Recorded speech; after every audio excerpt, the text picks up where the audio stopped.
tiene el uso de la voz, señor presidente. Muchas gracias, licenciado.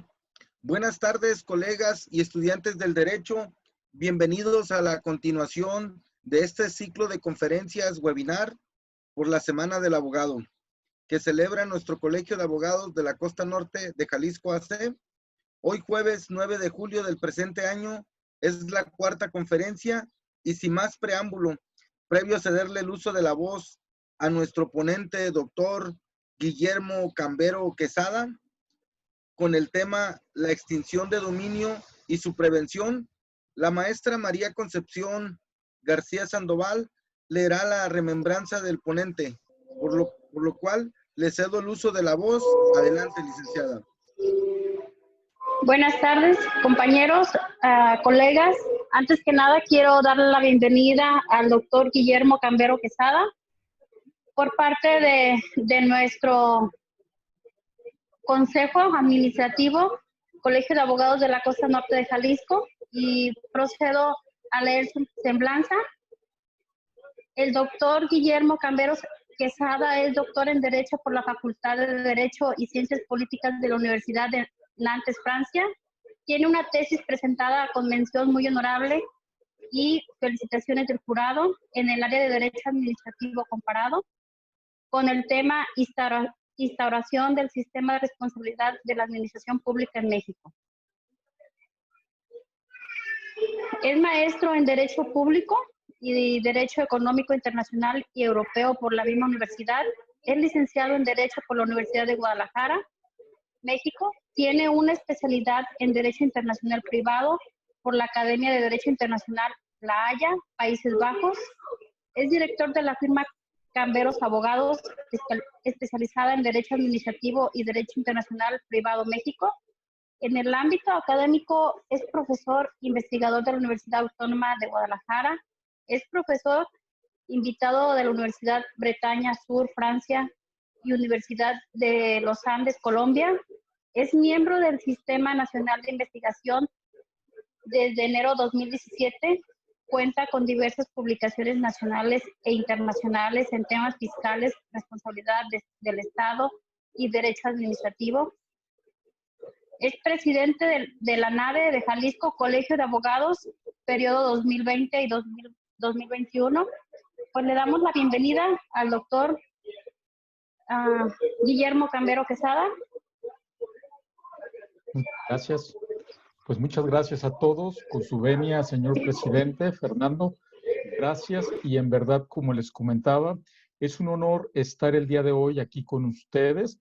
Y pues evidentemente, este tema del cual vamos a hablar en un momento, de la extinción de dominio, genera todavía cierto desconocimiento en la forma en cómo se ha venido tratando, pero también el tema de la extinción de dominio, seguramente, viendo la situación actual que se está viviendo en nuestro país, pues será una herramienta que podrá utilizar la administración pública, a lo mejor no solamente para sancionar a aquellas personas que llevan a cabo actos que violentan el artículo 22, párrafo cuarto de la Constitución, que veremos más adelante, sino también por hacerse de un monto de recaudación. Sabemos que las finanzas públicas en este momento están en un grave peligro y pues el futuro que nos espera no es muy halagador. Entonces, voy a proceder a compartir mi pantalla.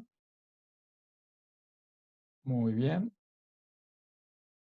Ok. Todo el mundo puede ver mi pantalla, me imagino, en este momento. ¿Es correcto?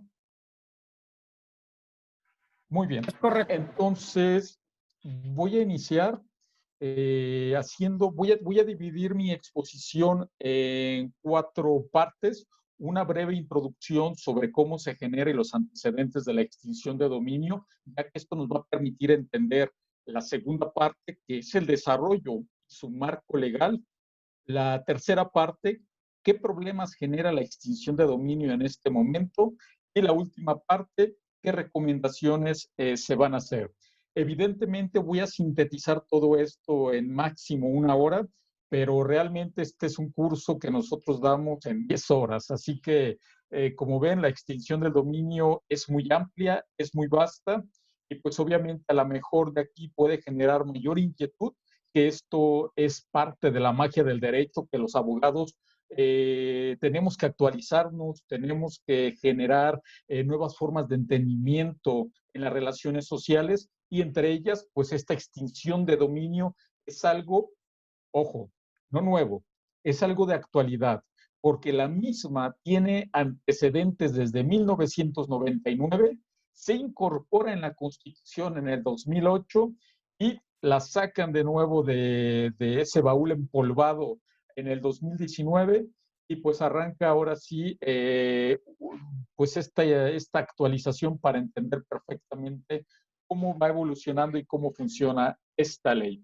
Entonces, ¿qué es extinción del dominio? Pues simplemente es un mecanismo con el cual se pretende luchar contra la delincuencia organizada. Obviamente, como les decía, el problema que lo genera parte de que en nuestro país el tema de que los grupos delictivos utilizan dinero de orden o que fue en cierta medida un dinero que se hizo de forma ilegal, o inclusive no tiene que ser un grupo delictivo, cualquiera de nosotros, sin saberlo, puede estar realizando actos con dinero que proviene de la delincuencia organizada, o inclusive, como lo vamos a ver más adelante, en el tema fiscal.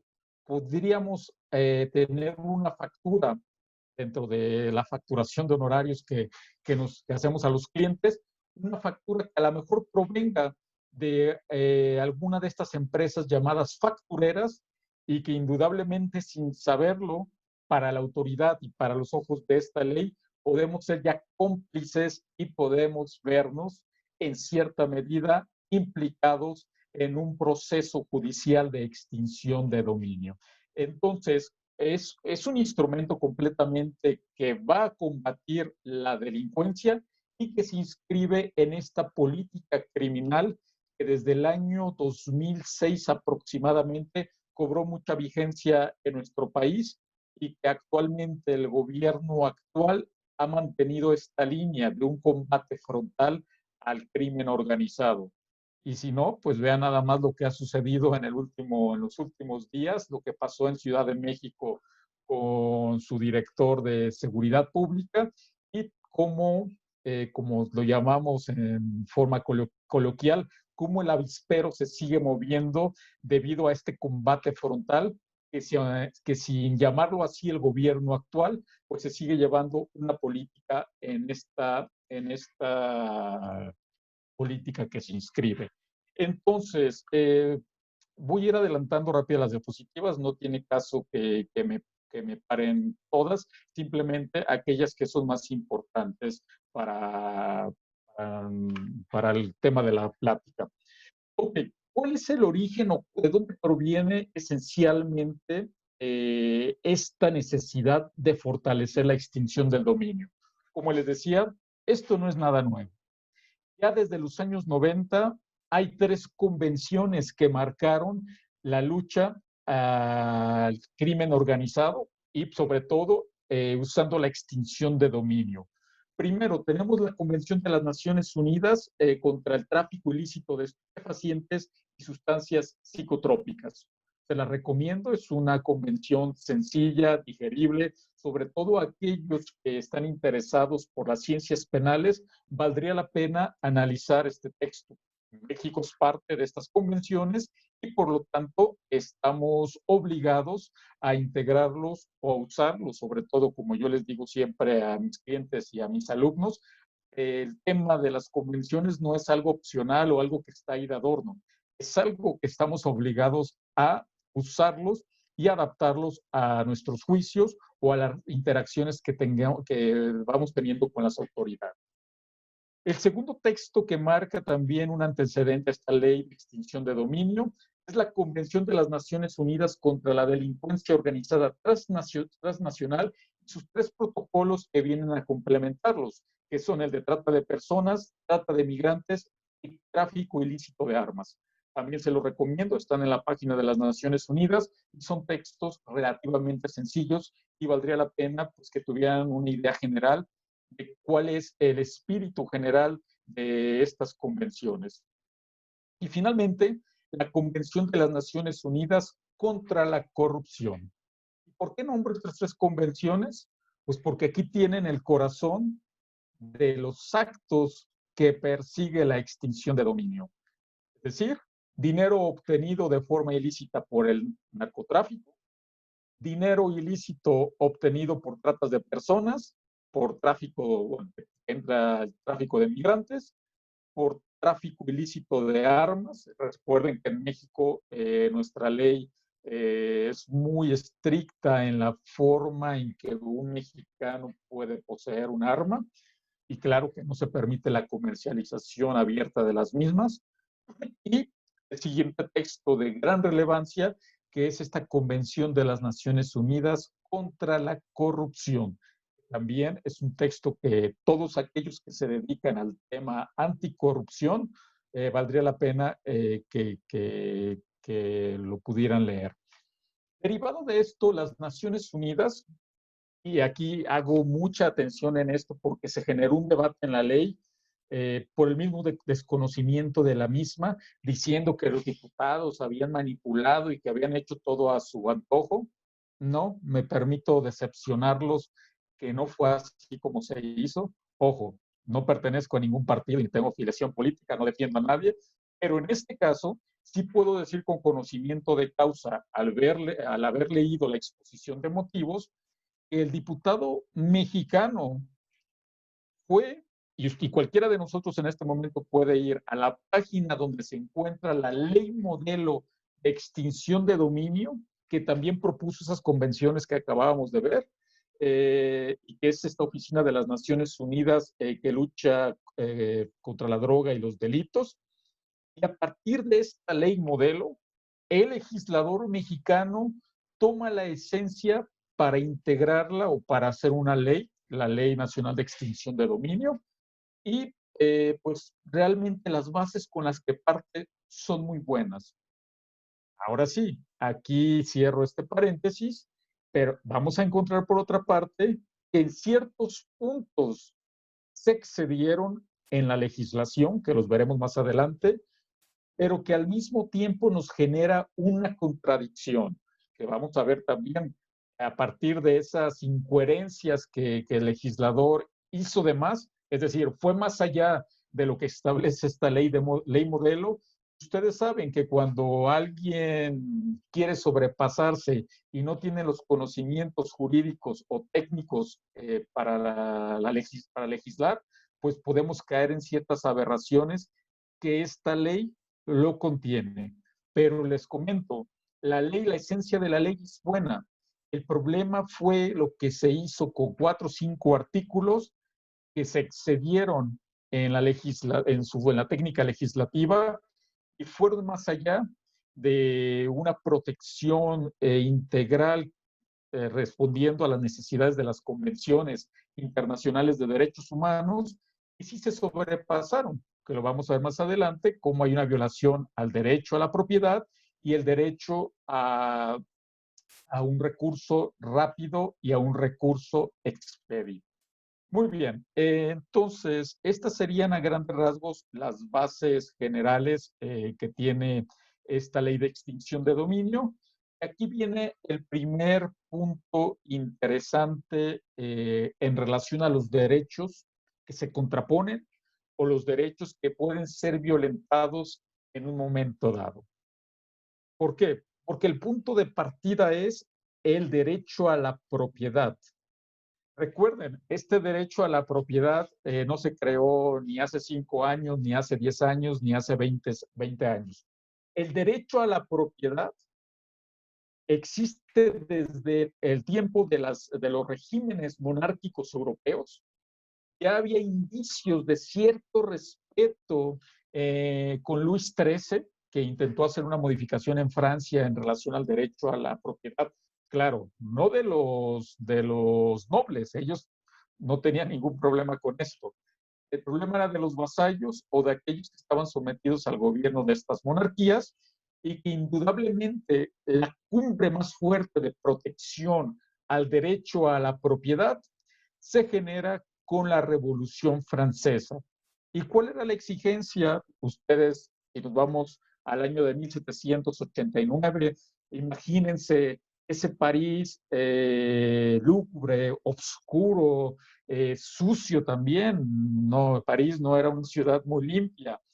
Y en una lucha tremendamente fratricida, donde los seres humanos se enfrentaron contra los regímenes autoritarios y que finalmente se impuso, digo, entre comillas, se impuso porque después de que se hizo la revolución con la caída de la monarquía y de Luis XIV, pues todavía hubo 30 años que siguieron de tiranía, pero ya con un marco jurídico donde en cierta medida se hace un gobierno civil y se empieza a gobernar, de nuevo entre comillas, para el ciudadano o para el pueblo. Entonces, la extinción de dominio indudablemente adquiere gran relevancia porque está en juego, o el derecho que se encuentra en juego es el derecho a la propiedad. Recuerden que aquí en nuestro país, si nosotros buscamos una definición de propiedad en la Constitución, no la vamos a encontrar. ¿Sí? Se menciona, sí, hay diferentes modalidades, y recuerden que la propiedad se somete a lo que dicte el interés público. Pero por otra parte sabemos que la propiedad privada se ha venido a afianzar en los últimos tiempos. Y así pues vemos que la Declaración de Derechos del Hombre y del Ciudadano del 89 sería en cierta medida el borrador previo a la Constitución francesa, y que sería el borrador para las constituciones europeas, y que estas constituciones llegan a nosotros vía España, y que adoptamos este sistema civilista de tener pues leyes escritas y tener todo contenido en una carta magna. Y como ven, es simple, el derecho a la propiedad es un derecho inviolable, sagrado, nadie puede ser privado de ella, salvo obvio, hay una excepción, cuando existe una necesidad pública, que en México se encuentra regulada con la expropiación, que se encuentre legalmente comprobada, lo exija de modo evidente y con la condición de que haya una justa y previa indemnización. Ok, todo parece bien, todo se escucha bien, pero sorpresa, extinción del dominio, si me quitan mi propiedad, ¿me van a pagar una indemnización justa? Obviamente no. ¿Por qué? Porque la extinción de dominio se extrae a esta idea del derecho a la propiedad. ¿Por qué? Pues porque alguien que pueda encuadrarse dentro de los delitos que merecen o ameritan extinción de dominio, no puede decir, oye, autoridad, es mi propiedad. Y acuérdate, está protegida, no solamente por esta declaración, esto no nos aplica a nosotros, pero está protegida con un marco que aplica a México, como es la Declaración Universal de Derechos Humanos del 48, que en el artículo 17 se establece que toda persona tiene derecho a la propiedad individual y colectiva y que nadie será privado arbitrariamente de su propiedad. Primera idea. Segunda idea sobre este tema de la propiedad, pues también la Convención Americana de Derechos Humanos, que recuerden, yo siempre se los digo, esto viene a ser, digo, para facilitar, sobre todo si hay estudiantes de derechos, esto viene a ser nuestra segunda constitución. Lo digo así, o sea, para entenderlo, no es así, pero es un marco jurídico al cual estamos también sometidos los mexicanos. Y en el artículo 21, pues se establece que toda persona tiene derecho al uso y goce. Aquí no habla de propiedad, aquí habla de bienes. Tiene un entendimiento mucho más amplio que el simple derecho a la propiedad. Y aquí la Corte Interamericana, que vendría siendo como nuestra segunda Corte Suprema, de nuevo, nuestra segunda Suprema Corte de Justicia, de nuevo, así a grandes rasgos para entender qué función cumple. Y que bueno, aquí no hablaría de esto porque necesitaría otras 5 horas para entender el sistema interamericano de protección de derechos humanos. Los que ya lo hacen me entenderán perfectamente a qué me refiero. Y los que no lo hacen todavía, les recomiendo que lean esta Convención Americana de Derechos Humanos y que se animen a usar el sistema que está previsto tanto por la Comisión y por la Corte Interamericana para la Protección de Derechos Humanos. Simplemente de ejemplo, yo traigo varios casos ahí en Nayarit. Desgraciadamente, Bahía de Banderas nunca se ha caracterizado por tratar muy bien el tema de la propiedad y pues hemos tenido que llegar hasta la Comisión Interamericana para resolver algunos asuntos que no se podían resolver en el estado de Nayarit. ¿Sí? Para los que no estaban aquí, no tengo nada contra los nayaritas. Yo soy nayarita, me siento orgulloso de decirlo, soy de Nayarit y por lo tanto pues, me gusta llevar litigios a un estado al que le tengo cariño y al que pasé parte de mi infancia por esos lugares. Y bueno, los que no son de Nayarit, disculpen la publicidad, los invito a que visiten ese maravilloso estado. En ese sentido, como les comentaba, la Corte Interamericana establece que los bienes son aquellas cosas apropiables, así como todo derecho que pueda formar parte del patrimonio de una persona. Y dicho concepto nos dice también esta Corte que comprende todos los muebles e inmuebles, los elementos corporales e incorporales y cualquier otro objeto inmaterial susceptible de valor. Cuidado, empresarios. Si yo tengo un registro de marca o de patente y me funciona de maravilla, pero estoy inmiscuido en actos o delitos o me vi inmiscuido por X razón, como veíamos por un tema de factureras, pues ¿qué creen? Inclusive mi marca o mi patente puede ser susceptible de una medida cautelar y en su defecto, si se logra comprobar estoy en este supuesto de la extinción de dominio por parte de la autoridad y que el juez lo confirma media sentencia, pues también toda esa propiedad incorpórea, como es la propiedad intelectual, también se nos va para allá. Como ven, en la Revolución Francesa no existía registros de marcas, ni patentes o derechos de autor. Hoy en día también hay que considerarlo, pero ya no bajo la idea de la propiedad, sino la idea de los bienes. Muy bien. Iba a decir si hasta aquí alguna duda, alguna pregunta, pero creo que lo mejor es que vayan ahí poniendo en el chat si tienen alguna duda, alguna pregunta, que lo vayan subiendo por ahí, precisamente para que no se nos vaya la idea o que al final de la plática digamos, y pues, quería preguntar algo, pero ya no me acuerdo. Entonces, les sugiero que lo vayan haciendo para no perdernos ahí. Ya había hablado de los antecedentes. El último que nos interesa es el de marzo de 2019, en donde se crea el nuevo sistema. Sin embargo, no se crea, perdón, usé mala palabra, donde se reforma, porque el sistema ya estaba adoptado desde el 2008 junto con la creación del sistema penal acusatorio. Sin embargo, durante casi estos 10 años, para el legislador ni para los juristas, nunca quedó claro qué era eso de la extinción de dominio y cómo debíamos de iniciar un juicio, bueno, como la autoridad, y cómo el abogado se tenía que defender ante una extinción de dominio. Si hay antecedentes, tengo colegas que llevaron juicios y que tienen actualmente juicios de extinción de dominio en la Ciudad de México, pero bajo el esquema del 2008. ¿Sí? Pero en el 2009 decimos, a ver, aquí hay algo que no está funcionando, así que es un poquito, queremos decirlo así, borrón y cuenta nueva, ¿sí? Para el tema de la extinción de dominio.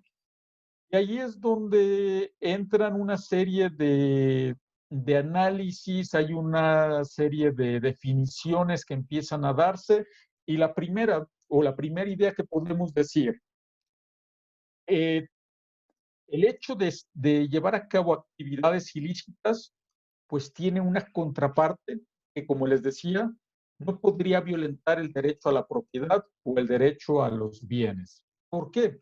Porque la idea o la esencia de la extinción de dominio es que por medio de una sentencia por autoridad judicial, sin indemnizarme y sin darme alguna prestación alguna, el Estado puede retirarme esos bienes o mi propiedad.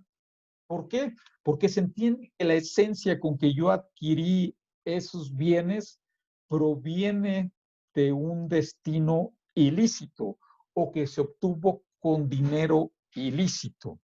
Esa es la esencia que fundamenta precisamente a la extinción de dominio y que hace que no entre en conflicto con el tema del derecho a la propiedad.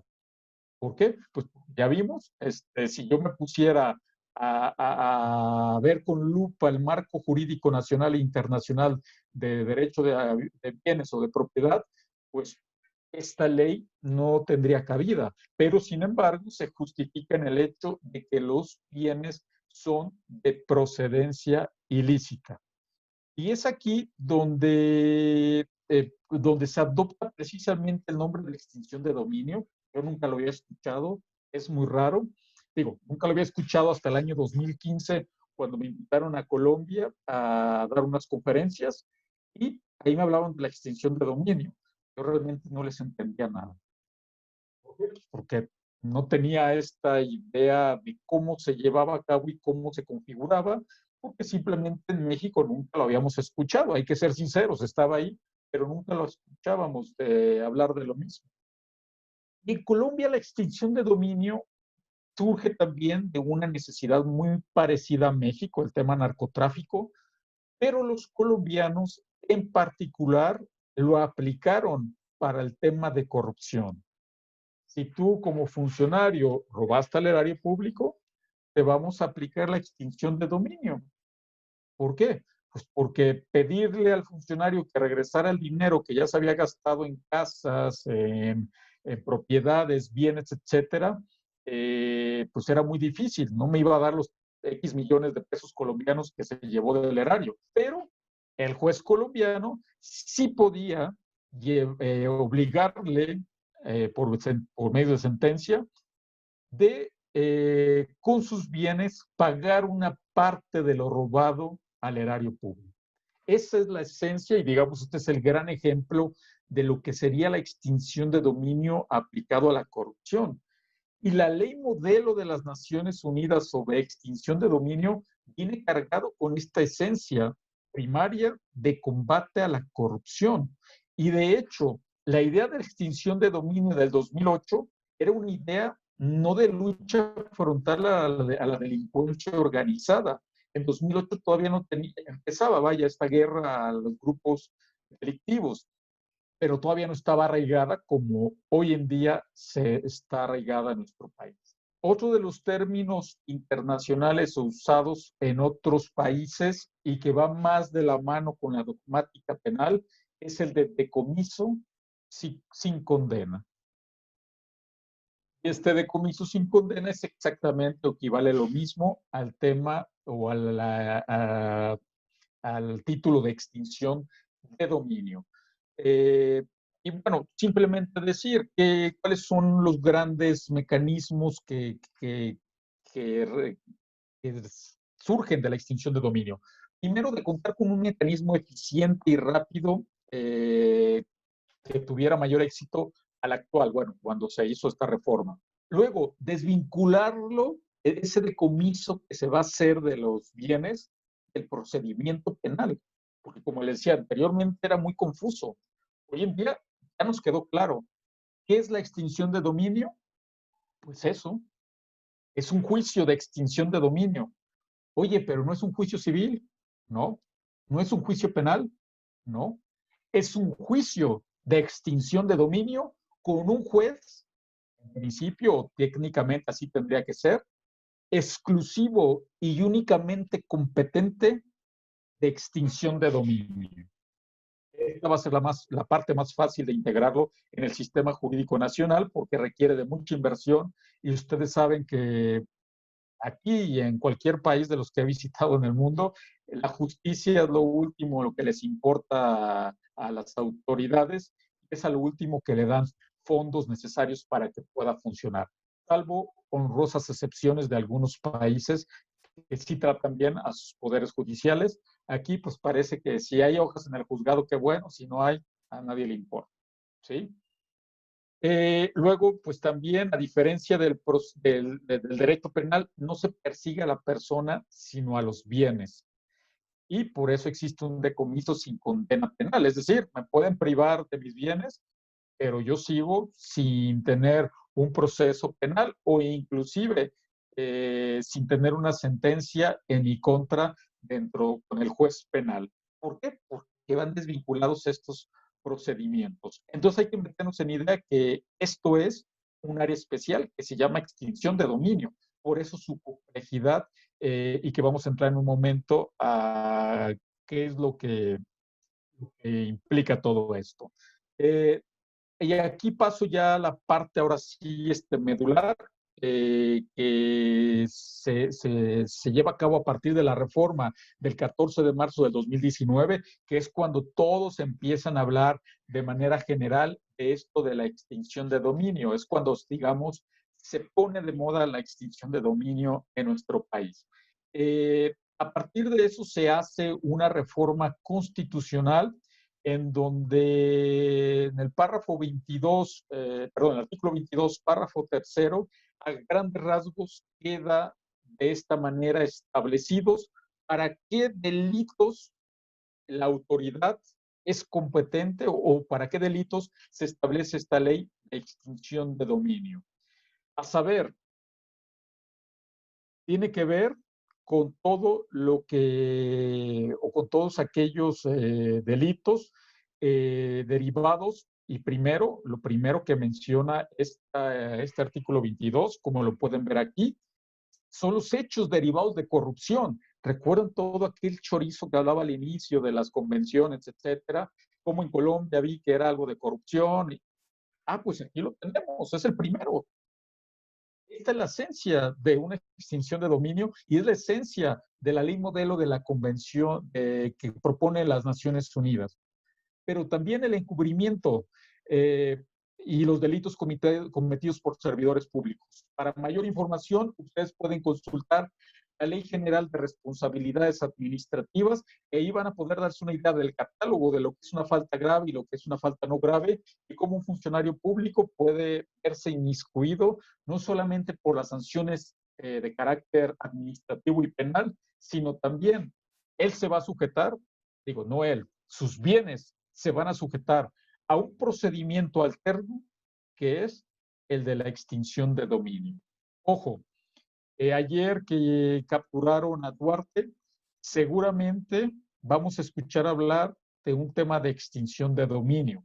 Claro, si es que este pobre señor dejó algún bien que pudiera ser susceptible de extinción de dominio. Pero seguramente la autoridad lo va a sacar a flote para meterle un poco de presión, si es que no llegan a una negociación con él, como tal vez lo van a hacer con el otro gran, digamos, gran faro que tenemos en España, que es Lozoya, y que pues también se viene a México, pero ahí no se ha hablado nada de extinción de dominio. Muy bien, delincuencia organizada, aquí ya entramos al ámbito de otra ley, robo de vehículos, recursos de procedencia ilícita, todo lo que tiene que ver con lavado de dinero, delitos contra la salud, secuestro, extorsión, trata de personas y delitos en materia de hidrocarburos, petrolíferos y petroquímicos. Claro, esta última parte fue un pegoste que hizo el legislador actual por el tema del huachicoleo, que saben que a inicio de este sexenio, pues fue un problema tremendo, que no sé si allá en Vallarta o los que nos acompañan de otros estados, pero aquí en Guadalajara nos tuvieron sin gasolina, fundamentándose en eso, obvio es, por creo que 1 o 2 semanas, si bien recuerdo, y era un dolor de cabeza tremendo todo esto que sucedió. Otra de las obligaciones, pero en el párrafo 5º del artículo 22, claro, puede llevar a cabo la extinción del dominio, pero ¿bajo qué condición? pues que me dé los medios de defensa adecuados y que me lleves a un procedimiento. Simplemente una exigencia de derechos humanos para que tú puedas declarar la extinción o que puedas quitarme de mi posesión o de mi propiedad los bienes que consideras que voy a pagar esa cantidad por la cual se me está haciendo la extinción de dominio. A grandes rasgos, la ley, no, aquí no voy a hablar de la ley, eso sí, la ley, les pido que ustedes la lean en su casa, es una ley bastante densa. Simplemente aquí hablo de las partes generales, tiene disposiciones preliminares, el procedimiento de extinción de dominio, que es como cualquier código civil o cualquier código penal, se establece el procedimiento. ¿Qué medios de impugnación tenemos? Lo importante, la transferencia, administración y el destino que siguen esos bienes, no solamente es quitarme, hay que saber dónde van a estar, porque me pueden declarar una medida precautoria previo a que se finalice el juicio. Y eso es uno de los grandes defectos o alguna de las grandes críticas que se le podía hacer a esta ley. La cooperación internacional, vamos a ver ahora si con Duarte se puede activar esta parte. Y bueno, tiene un régimen transitorio para la aplicación de esta ley a nivel federal, pero ya se encuentra vigente.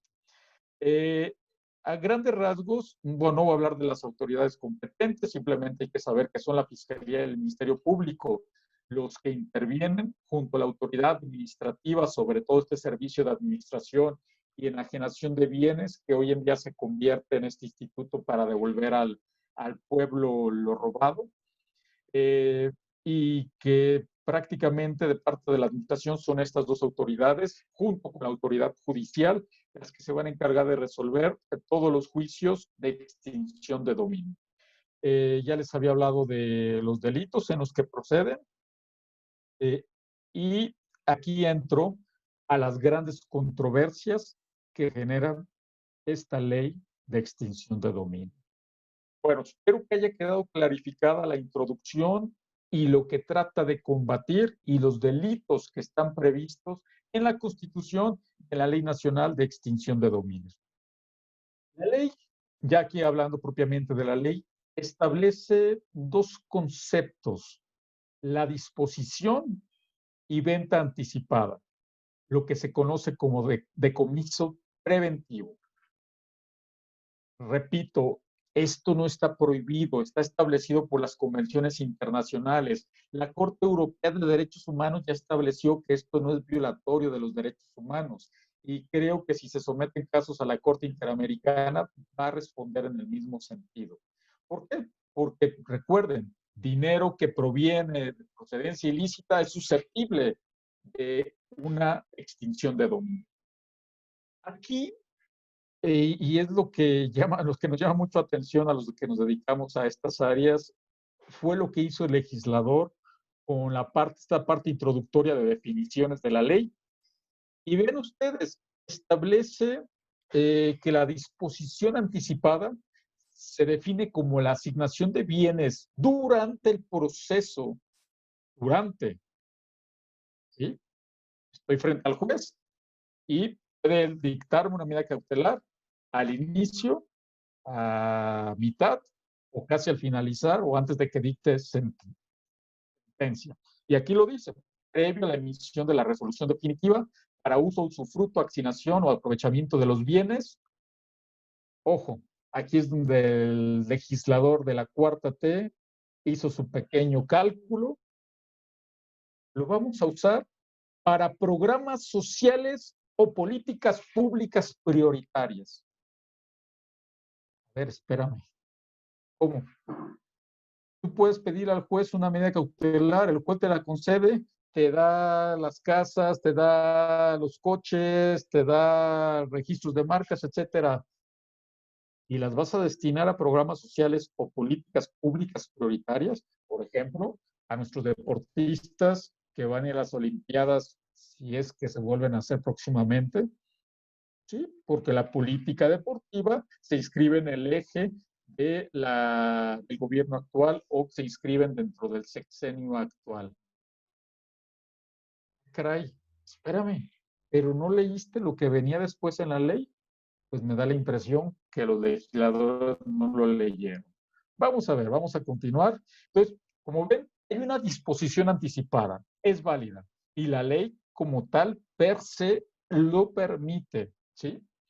Para que las autoridades puedan disponer anticipadamente antes de dictar sentencia. Ojo, nada más que se le agregó, se destinará a políticas públicas. Y el segundo eje es el de la venta anticipada, ¿sí? Que también se permite previo a la emisión de sentencia.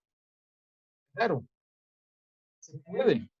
Sin embargo, hay una regla para que se pueda realizar dentro de la propia ley.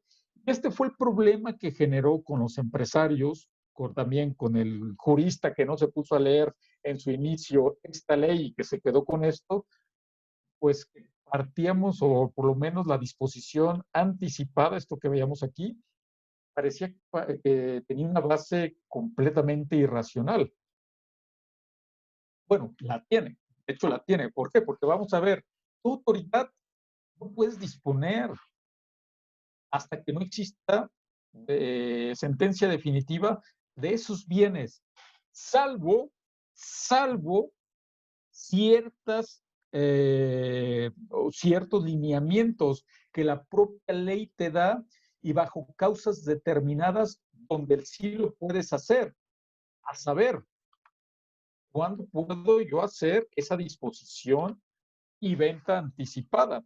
Como pueden ver, se establece en el artículo 173 de esta ley nacional y nos dice que para la venta anticipada de los bienes, si me lo autoriza el juez, lo puedo hacer, y que esto sí tiene lógica, sí es racional desde un punto de vista técnico-legislativo, que la enajenación sea necesaria dada la naturaleza de los bienes. Obvio, yo pido la disposición, pero imagínense ustedes que en esa disposición hay una fábrica, hay animales, hay productos químicos explosivos, hay productos o frutas y verduras que se me echan a perder. Obviamente que lo lógico es que yo pueda venderlo, ¿sí? Por ejemplo, que representen un peligro para el medio ambiente, para la salud. Se pueden imaginar X cantidad de productos que entran ahí. Que por el transcurso del tiempo puedan sufrir pérdida, merma, deterioro, que puedan afectar gravemente su funcionamiento. Una máquina o un motor que necesita estar prendido todo el día, pero que se decomise, pues a lo mejor si yo paro ese motor, me genera mucho más daño que mantenerlo todavía encendido. Y por lo tanto, yo prefiero venderlo inmediatamente a alguien que pueda darle mantenimiento a ese motor y que sea experto en ese tipo de productos o de máquinas. Puede ser también porque resulten incuestionables o causen un perjuicio al erario, ¿sí? También podemos encontrar, como les decía, si yo intento recuperar ese dinero por medio de una fábrica, pues obviamente la administración pública ni es su vocación ni lo va a hacer administrar una fábrica. Posiblemente lo más lógico es ponerla en venta inmediatamente, que me paguen y que ya otra persona se haga cargo de ella. Que se trata de bienes muebles fungibles, consumibles, perecederos, semovientes u otros animales, lo que les comentaba. Y por ejemplo, me fui contra alguien que obtuvo dinero ilícito del narco y tiene una granja con caballos, vacas, cerdos, borregos. Obviamente a mí como administración pública, tener y mantener todo eso, pues ¿de dónde? Posible, o sea, no, como les digo, no es ni siquiera vocación de la administración pública. Y finalmente, que se trate de bienes que si sufrir deterioro material se desprecien sustancialmente con el transcurso del tiempo. Ojo, aquí estoy diciendo, estas son las excepciones, pero hasta aquí este artículo no nos dice nada de destinarlos a políticas públicas que el gobierno determine. ¿Por qué? Porque es muy sencillo y es muy claro lo que la ley establece, que el dinero obtenido debe de ir a una cuenta especial prevista por la propia ley. Permítame tomar agua. ¿Esto qué significa? Pues significa que, contrario a lo que decía en la introducción o en las definiciones de la ley, el dinero de esa venta, de esto que acabamos de ver, estas excepciones, tiene que ir a una cuenta especial, ¿sí? Donde la autoridad lo tiene que guardar hasta que no se dicte sentencia definitiva por parte del juez. Entonces, la gran colisión en la que entra la misma ley es que, por una parte, tú abres la puerta para que la autoridad, tú legislador, hablo, que el legislador abre la puerta para que la autoridad disponga de dinero para financiar políticas públicas, porque ya se dieron cuenta que no existía nada de dinero, que Pemex no es la gran empresa que genera millones de dólares y que la recaudación es pésima, a pesar de los esfuerzos que se han venido haciendo en las últimas administraciones, ¿sí? México, hasta el año 2000, era de los últimos países o de los países en el listado hasta el final con la peor recaudación en el mundo. Y pues las cosas no han cambiado mucho desde entonces. Entonces fue una forma fácil de decir, bueno, con ese hay muchos narcos, hay muchos traficantes, hay muchos delincuentes, pues les quitamos su riqueza y la destinamos a programas sociales. Pero sí, entre esos narcos y delincuentes también pueden haber empresarios honestos y que por una u otra causa se ven sometidos a estos procesos judiciales, los jueces que pudieran estar en contubernio con la autoridad, y que, si no nos fijamos bien en esta parte como abogados, pues posiblemente al final de nuestro juicio el dinero no lo vamos a encontrar por ninguna parte. Y la propia autoridad nos puede decir, pues muy bien, mira, ganaste el juicio, pero ya no lo gastamos. Así que hazle como quieras. Corremos ese riesgo, ¿sí? Ahora les voy a explicar qué hacer en caso de que lleguemos a esa circunstancia, pues ahora sí que excesiva.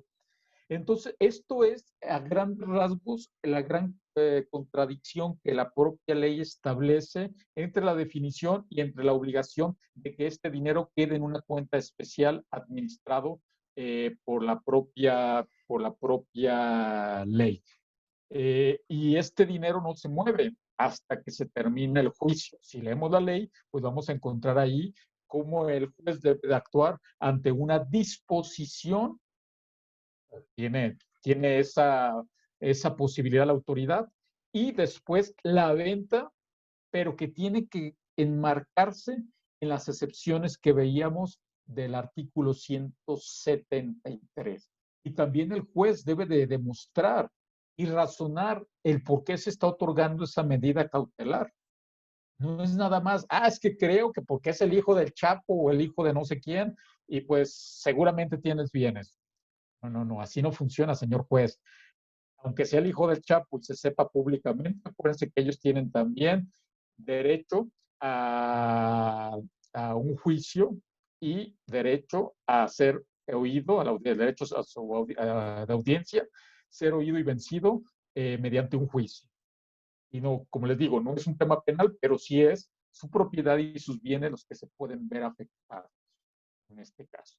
Ok, ¿qué otras cuestiones también genera ahí la ley y que evidentemente han generado una gran controversia? Simplemente, antes de entrar a este punto, pues, quisiera mostrarles aquí este diagrama o este flujo de cómo funciona el procedimiento de extinción de dominio, cuáles son sus etapas. Funciona muy parecido a lo que ya conocemos en el foro de la postulancia o el litigio. Demanda y su contestación, pruebas, etapa preconclusiva con una audiencia final, y la etapa de juicio, donde llegamos a la sentencia. En cualquier etapa previa a la sentencia nos pueden declarar esa medida cautelar que vimos hace un momento, y que con un fundamento razonado por parte del juez se puede otorgar. Si se va a vender, pues se tiene que justificar por qué, y el dinero se recupera y se pone en una cuenta especial hasta finalizar el juicio. Eso es lo que nos dice precisamente la ley, cómo debemos de llevarla a cabo. Y bueno, ya después viene todo el procedimiento, que aquí pues no, claro, no lo vamos a explicar porque sí nos tardaríamos mucho tiempo, y llegaría a este punto, sobre todo para estar conforme a los tiempos, porque a mí como me enoja que estoy en una plática y me dicen va a durar 1 hora y termina 1 hora 45 después y ya todos estamos agotados. Y pues yo sé que muchos se quieren ir después a ver la película en Netflix o ver la novela o cualquier cosa a partir de las 8 de la noche. Entonces, a partir de ese punto se llevó a cabo una, pues bueno, más bien con esto explico grandes puntos que adolece esta ley y que se presentó esta acción de inconstitucionalidad. Creíamos que iban a resolver en este periodo donde están los ministros más relajados, bueno, relajados no sé, pero están en su casa, que no se tienen que mover, no tienen que estar en reuniones, todo lo hacen pues con la comunidad de las plataformas, pero pues parece que no se han animado mucho. Me imagino que debe de haber ahí un tema político, pero las principales objeciones, como les comentaba, la venta anticipada de bienes. Ya vimos cómo hay esa contradicción. Eh, Hay un aseguramiento que puede hacer el Ministerio Público sin control del juez.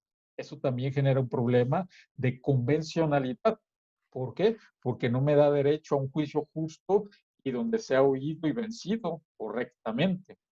Luego, hay también un problema con la presunción judicial de ese aseguramiento que se desprende del anterior. Por otra parte, la autoridad que presupone que existe una extinción o que existen actos delictivos para dar pie a una extinción de dominio, ellos pueden acceder a todo el conjunto de información que les permite el sistema llegarse sin control alguno del juez. A ver, me explico. En otros países, si alguien quiere hacer una investigación por extinción de dominio, tienen que pedirle al juez que el propio juez pida información a los bancos, a los institutos que pudieran dar información de mis bienes, información bancaria, etcétera, etcétera. Pero aquí en México, la autoridad dice, creo que está llevando a cabo actos del artículo 22, párrafo cuarto. Yo mismo me encargo de hacer todas las investigaciones y hacer presión sobre todos los organismos que me puedan proporcionar información sin tener que justificarle a nadie por qué se me está haciendo esa investigación. Obvio, hay un problema. Otro, y esto es gravísimo, no hay prescripción para la extinción de dominio. Es decir, que si mi papá era narcotraficante en el año 2019, en abril de 2019, y su hijo en el año 2029 o 2049, donde papá ya falleció y el hijo nunca tuvo que ver con el narco, ¿qué creen? Que la autoridad puede venir sobre el hijo y buscar bienes derivados de esos actos de su papá, casas, carros o cuentas bancarias, herencias, y técnicamente pueden todavía llevar a cabo una extinción de dominio. ¿Por qué? Porque van a decir, oye, ¿qué culpa tiene él? Recuerden, la extinción de dominio no persigue a la persona, es a los bienes de la persona. Y entre ellos, pues aquí el legislador dijo, pues ponle ahí que nunca se va a extinguir esto. Como pueden ver, esto es muy grave. Bueno, se incluyen delitos no previstos en la propia Constitución y que ahora pues están ahí sin una debida fundamentación en la exposición de motivos. Hay excepciones que son imposibles de acreditar que se encuentran en el artículo 15, que ustedes mismos la pueden verificar en la ley, y la retroactividad de la ley, efectivamente, pues aunque hay un marco general para el manejo de la retroactividad, no queda bien establecida cómo se va a usar en este punto o en esta ley de extinción de dominio. Como les digo, son 20 puntos, yo aquí solamente puse los más importantes. En ese sentido, y ya prácticamente entrando a la parte final de esta exposición, ¿cuáles son las recomendaciones? Pues aquí me imagino que la mayoría son abogados Más bien las recomendaciones serían para que ustedes recomienden a sus clientes. ¿Qué hacer para estar o para minimizar que una autoridad me vaya a llevar a un juicio de extinción de dominio? Primero, y creo que eso ya lo venimos haciendo inclusive desde la parte fiscal. Primero, la materialidad bueno, y la parte fiscal, aquí no lo voy a hablar, pero también se reformó el código fiscal para darle entrada a la extinción de dominio, sobre todo para los actos que hicieron las factureras y que también se considera como un delito susceptible de entrada a extinción de dominio. Pero pues, ahí lo siento, no entraría de lleno. Bueno, ya lo veo con Fernando, si más adelante podemos hacer una exclusiva de la extinción de dominio en materia fiscal, pues hablamos de esto si les llegara a interesar. Pero rápidamente, entonces, revisar la materialidad de los contratos. Cada vez que yo recibo dinero y que lleve a cabo una contratación, pueda ser para proveerme insumos o contratos de compraventa o lo que sea, hay que tener el contrato. ¿Por qué? Porque lo decían al inicio, bueno, aquí en la zona costa, las rentas, todo depende mucho del tema inmobiliario, etcétera. Pues sí, pero imagínense el día yo rento sin tener un contrato y esa casa o ese departamento o ese edificio me lo ocupa la delincuencia organizada o cometen actos relacionados al artículo 22, párrafo cuarto, y no puedo demostrar que yo lo renté o que lo estaba alquilando, hasta yo me puedo ver involucrado en un tema de extinción de dominio. Entonces, ¿aquí qué se recomienda? Bueno, generar facturas por esa renta y tener mi contrato. Es lo mínimo que puedo hacer. Yo sé que muchos van a brincar porque van a decir, ¿cómo? ¿Facturas para un alquiler? Pues es una obligación legal y lo tenemos que hacer, le duela o no al dueño del bien. Pues antes la lógica era, me llevo un dinerito más y no declaro nada y que funcione así las cosas. Hoy en día ya no podemos funcionar con esta lógica y por eso implica un cambio de mentalidad. El documento, tener fecha cierta, la posesión pública, si yo soy dueño de una casa, pues que está inscrito en el registro público el documento de inscripción que me tiene a mí como titular o a mis clientes, etcétera, para no vernos en ningún problema después de extinción de dominio. Como les comentaba, pagar tributos, eso es una obligación legal. Que los precios de las compraventas sean acordes a los valores de mercado. Evitar tentaciones comerciales. En ocasiones se nos hace sencillo hacer tratos con grupos delictivos porque queremos dinero, obvio es, pero hay que tratar de evitarlos en la medida de lo posible, y más si sabemos que estas personas están inmiscuidas en alguno de los delitos antes mencionados. En caso de duda, pues mejor avisar a la autoridad y decir, oye, soy el chismoso, pero prefiero quedar como chismoso que a mí me vean implicados o me tengas implicado en un tema de extinción de dominio y pues asesorarse. Siempre hay que, si ustedes van a estar implicados en una compraventa, en un tema de estrategia fiscal, en un tema de arrendamiento, en un tema de, qué sé yo, que implique o que tengamos contacto con alguna actividad susceptible de marcarse en la extinción, pues mejor hacer esta asesoría. Y pues las obligaciones que tienen nuestros empresarios es estar vigilantes, porque ellos van a empezar con esta gran vigilancia de ver con quiénes estamos haciendo, con quiénes tenemos relaciones comerciales, la denuncia. Eso pues, nos va a evitar muchos dolores de cabeza y documentar todo, como les decía, si hago cualquier acto jurídico que es susceptible de implicarme en esto, hay que tenerlo bien documentado, inclusive de preferencia que sea constatado por un notario, ¿sí? Para que haya la fe notarial de que pues, lo que estamos haciendo se llevó conforme a la ley y que si llega a suceder una extinción de dominio, decir, miren, yo ni enterado estaba. ¿Sí? Claro, no lo vamos a poder nunca prever ni limitar a la otra parte lo que haga, pero nosotros sí podemos vernos hasta cierto punto protegidos. Y con esto termino. En caso de que me vea yo en una extinción de dominio, tampoco hay que preocuparse. No, o sea, y les digo, y podemos estar en este supuesto que llega la autoridad y me dice, pues mira, yo acordé con el juez, al juez lo amenacé y me acordó la venta anticipada de tus bienes.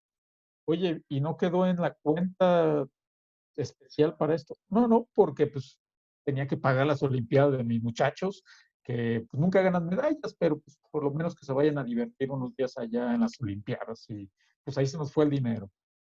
Así que, pues gracias por participar. Ok. Tenemos la herramienta de la responsabilidad patrimonial del Estado. De igual manera, no lo voy a tocar aquí porque esto es propio de otra plática. Igual soy especialista en esta área también. Lo podemos más ver adelante. Pero esta medida o esta herramienta de la responsabilidad patrimonial es la que nos va a poder en cierto momento reclamar una indemnización por los actos que pudiera haber cometido tanto el juez como la autoridad administrativa encargado de gestionar la cuenta especial y que mi dinero no aparezca por ahí y ya nadie me lo quiera regresar. Por medio de esta figura jurídica, yo puedo llevar a cabo acciones para que mi dinero, mis bienes, etcétera, puedan serme indemnizados e inclusive si la autoridad llevó a cabo todos estos simulaciones jurídicas de juicios contra mi empresa o mi persona con el simple hecho de amedrentarme o de quitarme o de hecho haberme quitado propiedad, no solamente puedo reclamar la indemnización de mi propiedad, puedo reclamar inclusive el daño moral por todo lo que me hizo pasar la autoridad, por todo el sufrimiento cuando lo hacen simplemente por un tema de venganza política. Entonces, pues por mi parte sería todo. Les agradezco su atención y pues quedo atento a todas las dudas, preguntas que puedan suscitarse. Muchas gracias.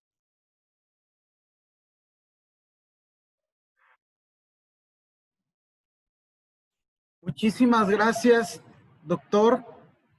Pues no nos queda más que estudiar la ley. Creo que es un tema bastante interesante. En lo particular, nos aporta a todos los abogados porque no estamos exentos de pronto tener un asunto relacionado con la extinción de dominio, más como usted lo menciona. Nosotros por lo pronto que vivimos aquí en el puerto, pues muchos inmuebles que están aquí, pues todo se lleva a cabo por alquileres, ya no se diga el tema Airbnb, sino que también el arrendamiento a largo plazo y por supuesto la compraventa, ¿no? Le agradezco mucho, estuvo genial, creo que nos da para mucho más y por supuesto estaremos encantados aquí en el colegio de tenerlo de vuelta. Mario, un honor para mí. No sé si hay dudas, preguntas. Vamos a pasar, si gusta, a una ronda de preguntas.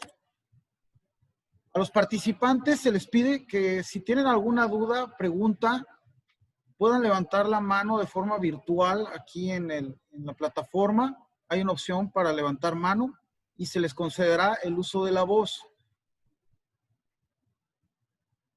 Creo que aquí hay algunas preguntas, doctor, en el chat. Voy a leer, a ver.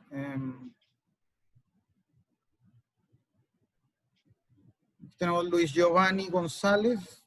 Buenas tardes. ¿Cuál es la esencia del GAFI? ¿Del CAFI? GAFI.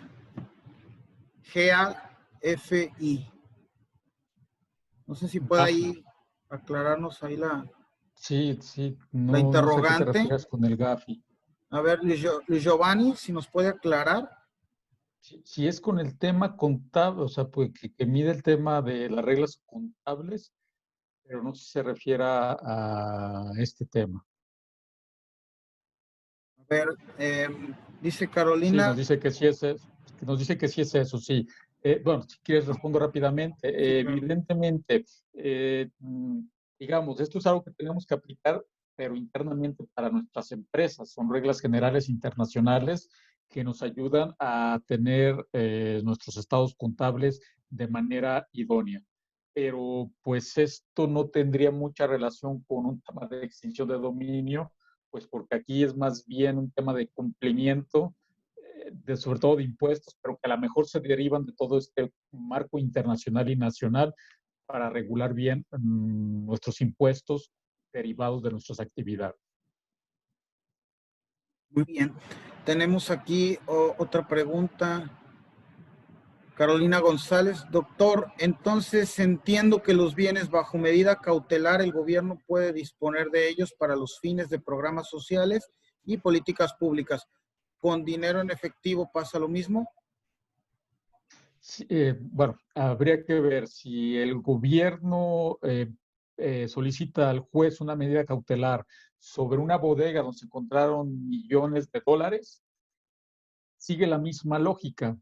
Aunque no es un producto perecedero o un producto que se va a encontrar dentro de estos supuestos de excepción, finalmente sea un dólar o así sean miles de millones de dólares que me decomisan, hasta que no termine el juicio, esto se va a la cuenta especial o en dado caso se va a un resguardo especial por la autoridad competente para hacerlo. Claro está, la tentación es grande. ¿Qué autoridad no quiere disponerse de dinero para financiar inmediatamente programas sociales? Por eso les digo, lo pueden hacer, seguramente lo van a hacer, ¿sí? Hasta que no demuestre la procedencia lícita de ese dinero. Si lo logro demostrar, pues ni modo, me lo tienen que regresar. Si no demuestro, pues se sacaron la lotería. Bien. Muy bien. Aquí hay otra pregunta. ¿Existen casos resueltos respecto a la responsabilidad del Estado? En materia de responsabilidad patrimonial, cada vez son más los casos que se dan por parte del Estado. Sobre todo en materia de responsabilidad derivado de daños a los bienes, pues hay una infinidad ya de casos resueltos, tanto en materia federal como en materia estatal. Por ejemplo, en nuestro despacho, pues ganamos casos desde fotoinfracciones en materia, o sea, pues, una vez que ganamos la infracción, vamos contra el Estado por responsabilidad patrimonial y les hemos ganado por los gastos erogados para impugnar la infracción, hasta pues ya casos complejos donde el Estado hace una carretera en propiedad ejidal y nunca se llevó a cabo expropiación. Son casos que son ya susceptibles de daños y que generan una indemnización. Los difíciles en este momento y lo que nos está costando mucho trabajo a los juristas que nos dedicamos a responsabilidad patrimonial es recuperar el daño moral. Ok, Estado, me generaste un daño, muy bien. Tu Estado tenías un bache, mi coche cayó en ese bache, destrozó mi coche. El Estado te va a decir, bien, yo te pago tu coche. Sí, pero también me generaste un daño tremendo. ¿Por qué? Porque me generaste estrés, hiciste que tuviera que irme en Uber todos los días y eso me generaba ansiedad porque no soporto de ir con un conductor a un lado. Hiciste que cuando regresara a mi casa llegara más estresado porque tenía que tomar transporte público, etcétera, etcétera. Y pues tú tienes que pagarme también eso porque la responsabilidad patrimonial exige la indemnización del daño integral, la reparación integral del daño y en esta reparación entra también el daño moral, claro, físico y patrimonial. Muy bien. Dice, en materia de la construcción, ¿qué implicaciones pudiera tener esta figura de la extinción de dominio? Vamos a un tema tabú. ¿Por qué? Pues porque nada más y nada menos que mucho dinero se lava en la construcción. Así que si son abogados de las constructoras, son las primeras que van a estar llamando la atención y que van a traer los ojos de la autoridad. Aquí mi recomendación es tener, o sea, si ya les doy unas recomendaciones, aquí hay que doblar el control de estas recomendaciones. ¿Qué es esto? Pues todos mis proveedores, contrato de compraventa, transferencia a mis cuentas bancarias, perdón, demostrar transferencias a sus cuentas bancarias para el pago de insumos. Trabajadores, pues todos los tengo que tener registrados ante el IMSS y aparte tener los recibos fiscales de sus pagos. El tema de, nos falta, todos los contratos, pues se tienen que firmar y de preferencia ante notario que celebre con mis proveedores. Yo sé, no estamos acostumbrados a esto, es muy artesanal como lo hacemos, pero aquí sí va a implicar a todos los que se dedican a la construcción empezar a estructurar una estrategia efectiva que les permita blindar la operación y no verse inmiscuidos en un tema de extinción de dominio. Dice Luis Sánchez, el abogado defensor de un narcotraficante, una vez declarado este último como culpable, cobra sus honorarios y son pagados con dinero proveniente del dinero obtenido ilícitamente de su cliente. ¿Caemos en el supuesto? Aquí, bueno, creo que ya sería una cuestión que tendría que analizar a detalle el juez, pero de entrada, si se nos pagó, no hicimos factura, nunca hubo contrato de prestación de servicios y se demuestra que efectivamente él, no el narcotraficante fue culpable, porque eso pues, no nos interesa en absoluto, pero el tema de la extinción de dominio que se configuró que provenía de actos de narcotráfico, eh, en principio sí podía entrar y ser susceptible de una disposición o de una extinción. Pero bueno, ahí entraría y es donde tendríamos que tener la pericia para contrarrestarlo con el derecho al trabajo, pues decir que fue una retribución por algo que le sufrimos y que le sudamos, y ver ahí el juez cómo podría ponderar en un momento dado todo esto. Pero técnicamente sí. Creo que tenemos aquí un poco una pregunta más. Un colega que del colegio, no tiene audio, acá nos manda. ¿Cuál sería el procedimiento para la extinción de dominio en temas de factureras cuando las mismas se valen de prestanombres para respaldar y justificar derechos de propiedad?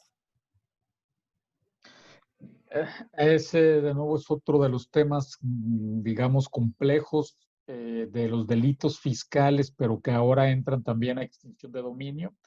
Efectivamente, la autoridad, como lo está haciendo, va a ir con todo sobre las factureras.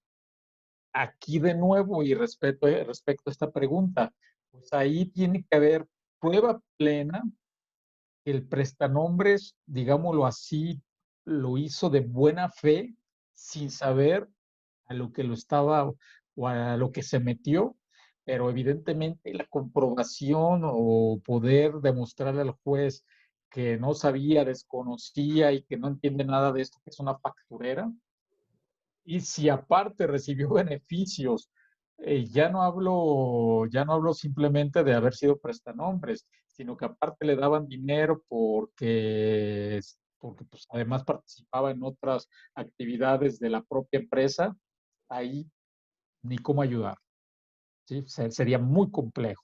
Aquí las excepciones tendrían que ser contadas y sobre aquellas personas que pudieron participar se hicieron de dinero porque pues, le pagaban por eso, pero que puedan demostrar fehacientemente que ni siquiera tenían idea a lo que se dedicaba esa empresa.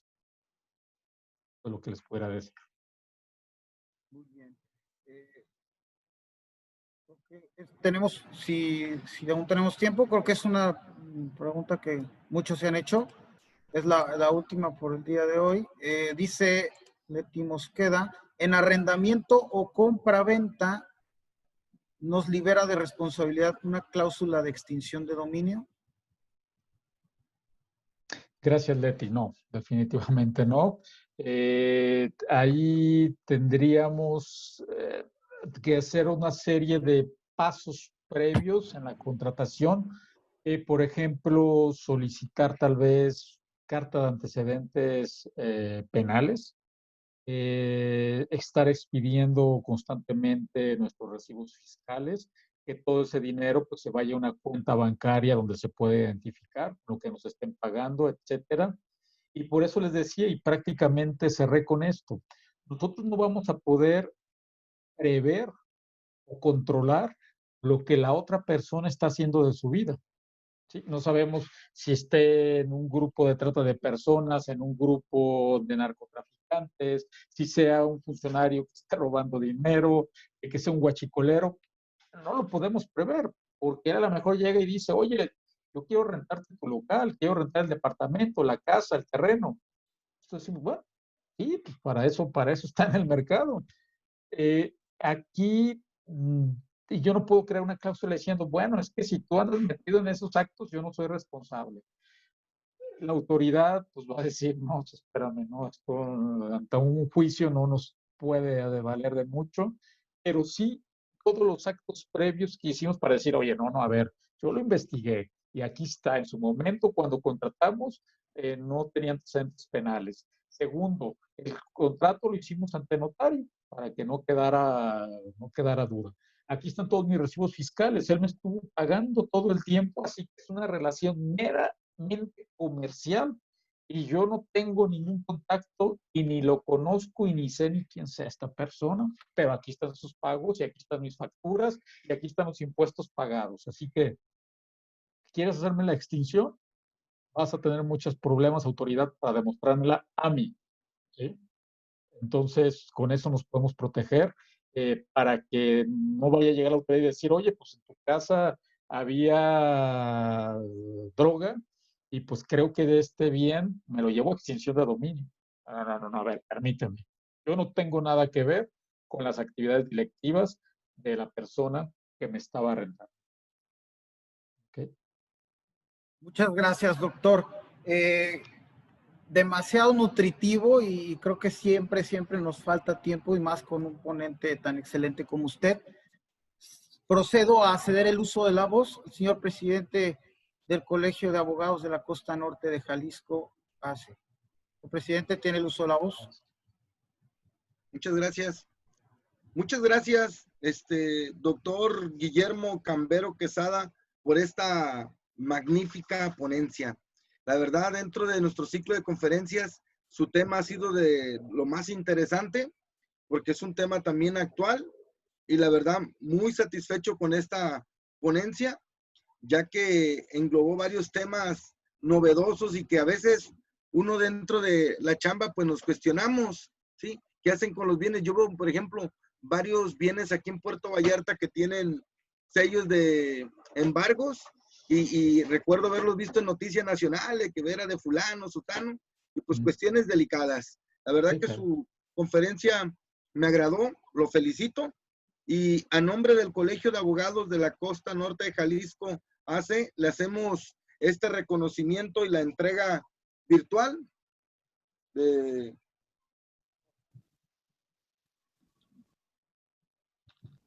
este reconocimiento. Posteriormente se lo haremos llegar físicamente, que la letra dice: Colegio de Abogados de la Costa Norte de Jalisco AC otorga el presente reconocimiento al doctor Guillermo Cambero Quesada por su destacada participación con el tema la extinción de dominio y su prevención.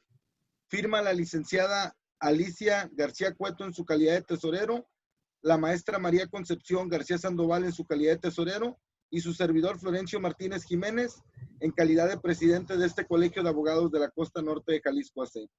Pensar con justicia, decidir con equidad y actuar con la ley. Gracias,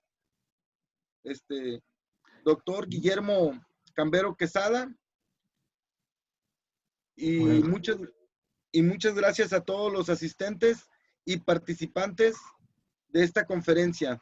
Mañana continuamos ya con la última conferencia, siendo las 8 de la noche con 24 minutos.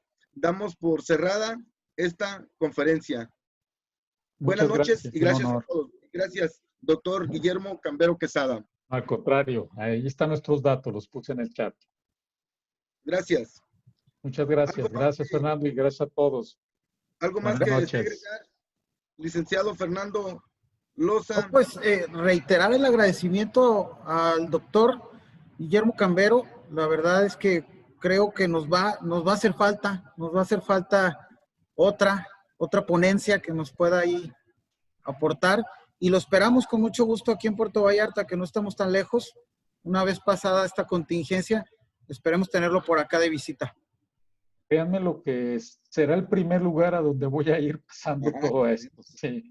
Y en verdad les agradezco, los felicito por esta iniciativa que tomaron allá en Vallarta. La verdad que creo que ni los colegios aquí en Guadalajara tenemos esta actividad y pues esta cantidad de escuchas que tuvieron el día de hoy. La verdad que mi reconocimiento a lo que vienen haciendo. Y pues espero algún día, ahora sí, poder verlos en persona por allá. Y si no, encantados de seguir aquí por este medio apoyándolos con lo que necesiten. Gracias. Muchas gracias. Luego, Gracias buenas a todos los noches. asistentes. Buenas noches. Gracias, señor presidente. Hasta luego. Buenas noches. Buenas Gracias a noches. todos. Gracias. Bye.